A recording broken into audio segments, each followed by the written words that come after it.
ગુજરાતી સિનેમામાં લોકોને મનોરંજન કરાવવા માટે વધુ એક કોમેડી ગુજરાતી ફિલ્મ મોજે દરિયા આવી રહી છે. ફિલ્મની ખાસ વાત એ છે કે આ ફિલ્મ 4 મિત્રોએ સાથે મળીને બનાવી છે, જેમાં એક્ટર, ડિરેક્ટર અને પ્રોડ્યુસર તમામ માટે આ પ્રથમ ગુજરાતી ફિલ્મ છે. ફિલ્મ મોજે દરિયાની સ્ટારકાસ્ટે આજે ઇન્ડિયા ન્યૂઝ ગુજરાતની ખાસ મુલાકાત લીધી હતી, તો તેમની પાસેથી જાણીએ આ ફિલ્મની વિશેષતા. હાલ ગુજરાતી સિનેમાનો દોર ચાલી રહ્યો છે અને લોકો પણ ગુજરાતી સિનેમાને આટલો જ પ્રેમ આપી રહ્યા છે જેટલો તેઓ બોલિવૂડને આપે છે. ત્યારે આ ગુજરાતી સિનેમામાં વધુ એક લોકોને હસાવવા માટે વધુ એક ગુજરાતી ફિલ્મ આવી રહી છે, મોજે દરિયા. અને આ ફિલ્મની ખાસ વાત વિશે વાત કરીએ તો તેમાં કામ કરતા દરેક કલાકારો, પ્રોડ્યુસરથી લઈને લીડ એક્ટર સુધી તમામ એક ફ્રેન્ડ છે, એક મિત્ર સર્કલ છે. અને 4 મિત્રો જ્યારે એક સ્ટેજ પર ભેગા થાય છે અને ગુજરાતી સિનેમાના પડદા પર આવે છે ત્યારે કેવું માહોલ સર્જાય છે તેના વિશે આજે આપણે સીધી જ વાત કરીએ ફિલ્મની સ્ટારકાસ્ટ સાથે. તો નમસ્કાર, ઇન્ડિયા ન્યૂઝ ગુજરાતમાં આપનું સ્વાગત છે. ખૂબ ખૂબ આભાર. શું છે આપની આ મૂવી વિશે મને થોડું જણાવશો? તો અમારી ફિલ્મ છે મોજે દરિયા. એકદમ મોજ મજા મસ્તીની ફિલ્મ છે. આખા પરિવાર સાથે જોવાય, કોઈ પણ હોય, નાના બાળકોથી લઈને મોટા બુઝુર્ગો સુધી બધા જ આ ફિલ્મ સાથે મળીને જોઈ શકે છે અને ખૂબ મોજ પડી જાય એવી ફિલ્મ છે અમારી. આ તમારી પ્રથમ ગુજરાતી મૂવી છે? હા, પ્રથમ છે જે અમે લખી છે અને બધા મિત્રોએ સાથે મળીને બનાવી છે. અમે લોકો સુભાષઘાઈના ઇન્સ્ટિટ્યૂટ વિસ્લિંગ વુડ્સમાં સાથે ભણતા હતા અને પછી હિંમત કરીને અમે આ એક ગુજરાતી પિક્ચર બનાવી છે અને એમાં તમારા સપોર્ટની જરૂર છે. એક નાટકના સ્ટેજથી લઈને આજે ગુજરાતી સિનેમાઘરના પડદા સુધીની તમારી સફર વિશે જણાવો. તો આ એક સીડી ચડવા જેવું છે. જેવી રીતે આપણે એક એક કરીને ઉપર ચડીએ તો અમે પણ એવું જ સમજીએ છીએ કે નાટક એક કલાકાર માટે, એક એક્ટર માટે બહુ જ ઇમ્પોર્ટન્ટ છે અને આ એક નેચરલ પ્રોગ્રેશન છે કે તમે પહેલાં શીખો, નાટકો કરો ને પછી હવે મૂવીઝમાં આવ્યા છે. તો બહુ જ આનંદ થાય છે અને ખૂબ મજાનું કામ છે. આ મૂવીમાં તમે પોતાના મિત્રોને લઈને આગળ આવ્યા છો, તો એના વિશે મને થોડું જણાવો. તો આ પિક્ચર જ્યારે હું લખતો હતો ત્યારે જ મારા મગજમાં અમુક કેરેક્ટર ફિક્સ જ હતા કે આ સિદ્ધાર્થભાઈ છે તો આ રીતનો કેરેક્ટર બહુ જ સારી રીતના કરી શકશે, હિતુલભાઈ છે તો આ રીતનો કેરેક્ટર એમને સૂટ થશે.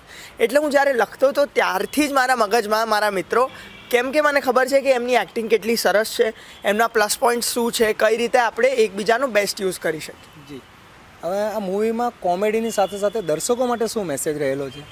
તો કોમેડી તો છે જ, પણ આ બેસિકલી 2 બાપ દીકરાઓની વાર્તા છે. એક બાપ છે જે બહુ જ અમીર છે ને એના છોકરાને બધું જ આપવા માંગે છે, અને બીજો છે જે ગરીબ છે પણ પોતાના છોકરાને ખાલી સંસ્કાર આપી શકે છે. અને આની વચ્ચે જે એક ડિફરન્સ છે, જે એક મસ્તી મજાનો ખેલ છે, એ આપણને એન્ડમાં એક બહુ જ સારો લેસન પણ આપી જાય છે. જી હિતુલભાઈ, તમને તો કોણ નથી જાણતું, આજકાલ તો તમારી ધુરંધર ફિલ્મ ખૂબ જ ધુરંધર મચાવી રહી છે માર્કેટમાં. તો પહેલી વાત તો હું તમને એ જ પૂછવા માંગીશ કે ધુરંધરમાં આટલા દિગ્ગજ કલાકારો સાથે કામ કરીને કેવું લાગ્યું તમને? બહુ જ સારી ફિલિંગ હતી. અને મને તો જ્યારે મને મેસેજ આવ્યો કે હું ધુરંધરમાં એક કિરદાર માટે લોક છું, એ બી અક્ષય ખન્નાના છોકરા તરીકે, તો it was a very good feeling. અને મને એવું લાગ્યું કે ચલો આટલા ટાઈમથી આપણે એક વસ્તુ પાછળ કન્સિસ્ટન્ટલી લાગ્યા છીએ તો એનું ફળ મળી રહ્યું છે. તો બહુ સારી ફિલિંગ હતી. ડર કેવો લાગતો હતો? હા, મને ફર્સ્ટ ડે થોડું હતું કે આવા મોટા કલાકારો, આદિત્ય ધર સર અને એક્શન ડિરેક્ટર્સ, બહારના ઇન્ટરનેશનલ એક્શન ડિરેક્ટર્સ ને ઘણા બધા, મતલબ આપણે નોન ફેસીસ જે અત્યાર સુધી પડદા પર જ જોયા હતા, અને આજે એમની જોડે કામ કરવું ત્યારે થોડા પહેલા દિવસે તો મને થોડું આમ થઈ ગયું હતું, પણ બીજા દિવસથી એમને જ એ વસ્તુ સ્મૂથ કરી નાખી અને ફ્લો બેઠતો ગયો અને એમની જોડે જ મસ્તી મજાક કરવા માંડ્યા અને બહુ જ એમને સારો માહોલ ક્રિએટ કરી નાખ્યો. પછી એવું ના લાગ્યું કે આપણે કંઈક નવા છીએ, એમની જોડે જ છીએ એવું લાગ્યું. આ મોજે દરિયામાં સ્ટેજ પર મિત્રો સાથેની મોજ કેવી રહી?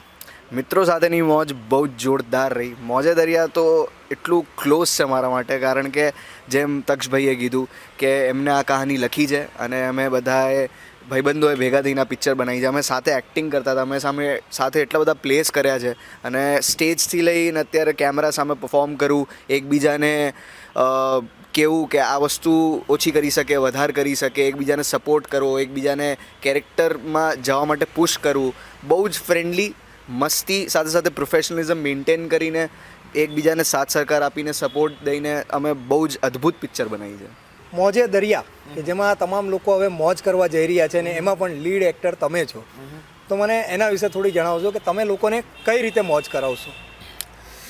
મોજ તો અમે કરાવવાની પ્રયાસ એવી રીતે કરી છે કે અમે અમારી એક્ટિંગના દ્વારા, અમારી કહાનીના દ્વારા અમારો કેરેક્ટર જે હિસાબથી લખાવવામાં આવ્યો છે તો અમે એને બહુ જ દિલથી નિભાવ્યો છે અને જે રીતે એને દર્શાવ્યો છે અમે પિક્ચરમાં, આઈ એમ શ્યોર કે તમને એ જોઈને ઘણી મજા આવશે.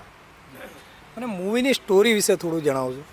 તો મૂવીની સ્ટોરી થોડી એવી કંઈક છે કે કેવી રીતે બધા મિત્રો મળીને એક મોટો રિસ્કી ઓર્ડરને ઓપોર્ચ્યુનિટી ગ્રેબ કરીને, જેમાં એ લોકોને ઘણા બધા રૂપિયાની જરૂર હોય છે, તો એના માટેનો પ્રયાસ કરે છે ને એના માટે રિસ્કી કામો કરે છે થોડા. તો એ કઈ રીતે પૂરું કરે છે, કઈ રીતે બધી સ્ટોરી અનફોલ્ડ થાય છે, તો એમાં ઓડિયન્સ માટે ઘણી બધી કોમેડી છે આ પિક્ચરમાં.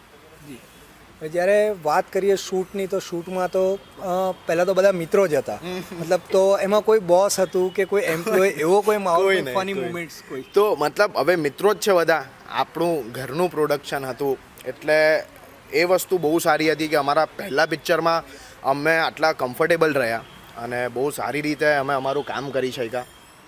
અને બીજું કે મિત્રો હતા સેટ પર તો એટલી ધમાલ, એટલી મસ્તી કે અમારા ડિરેક્ટર અમને કહેતા હતા કે તમે મસ્તી કરવી હોય તો તમે બહાર જાઓ, આપણે અહીંયા મિત્ર મંડળી મસ્તી કરવા નથી આવી. તો અમને અમારા ડિરેક્ટર સાચવીને રાખતા હતા અને અમે સેટ પર જેટલી બને એટલી મસ્તી થોડી લિમિટમાં રાખતા હતા, પણ મજા ઘણી આવી છે. પહેલાં તો તમને સુરતમાં કેવું લાગ્યું? મને સુરત બહુ ગમે છે. હું મારું મૂવીમાં બહુ મોટું રોલ નથી, પણ હું આવ્યા જ જમવા માટે છું. એવું છે. શું લાગ્યું તમને સુરતમાં જમવામાં બેસ્ટ? ઓ મહાલક્ષ્મી છે ને, મહાલક્ષ્મીનો લોચો બહુ સરસ હતો. હમણાં હું ફરીથી જઈશ કંઈ પણ ખાવા માટે. સાંભળ્યું હતું કે તમે આલુપુરીના પણ બહુ ઓ વખત. આલુપુરી પણ બહુ સરસ. એવું છે. હમણાં હું ફરીથી જઈશ and then I tell you more. Movie વિશે કંઈક હું જાણવા માંગીશ. મૂવીમાં કેવી મોજ કેવી રહી તમારી મિત્રો સાથેની? બહુ ફન હતું.